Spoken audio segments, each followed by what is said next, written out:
Hello students, आप लोग कैसे हैं? हिंदी व्याकरण में क्या पढ़ेंगे? शब्द संरचना। क्या पढ़ेंगे? शब्द संरचना। तो आइए हम लोग शब्द संरचना में सबसे पहले परिभाषा समझेंगे कि शब्द की परिभाषा क्या है। तो वर्णों के सार्थक और स्वतंत्र समूह को शब्द कहते हैं। जैसे पुस्तक, वर्णों के सार्थक ध्वनि समूह है ना।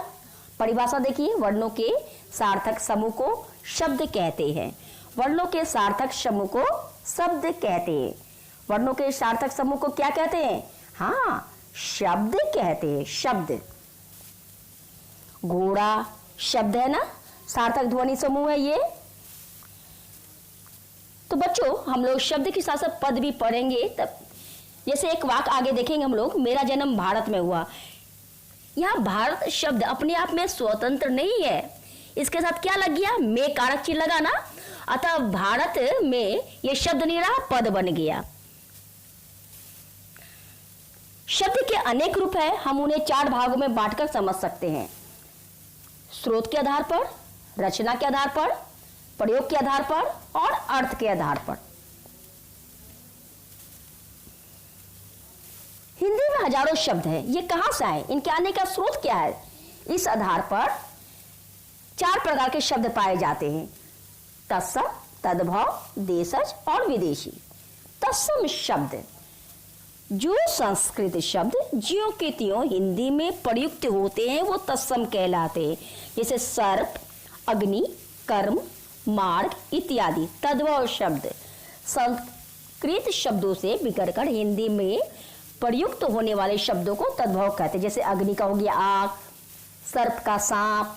देख रहे हैं आप लोग तत्सम और तद्भव शब्दों को। जैसे गधा, ये तद्भव है, इसका तत्सम शब्द क्या होगा? गर्दभ।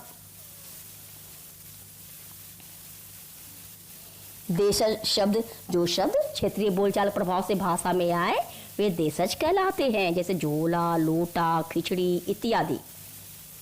विदेशी शब्द, हिंदी में अनेक शब्द है जो अनेक भाषाओं से आए, जैसे अरबी, फारसी, पुर्तगाली से। इनका हम लोग प्रयोग डेली करते हैं, प्रतिदिन करते हैं। जैसे अरबी वकील हुआ, अंग्रेजी से रेल हुआ, फारसी से आसमान हुआ, तुर्की से कैंची, कुर्ता, पुर्तगाली शब्द तौलिया, साबुन। देखिए जैसा कि आप लोग रचना के आधार पर शब्द के भेद, शब्द कैसे बना, उसकी बनावट या रचना के आधार पर शब्द के 3 भेद हुए। पहला रूढ़, यौगिक और योग रूढ़। रूढ़, यौगिक और योग रूढ़।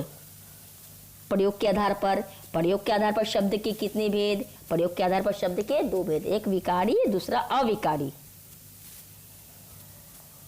अर्थ के आधार पर शब्द के अनेक भेद होते हैं: अनेकार्थी, पर्यायवाची, विलोम शब्द, अनेक शब्दों के लिए एक शब्द, समरूपी, भिन्नार्थक शब्द, ध्वन्यात्मक और समूहवाची और शब्द युग्म।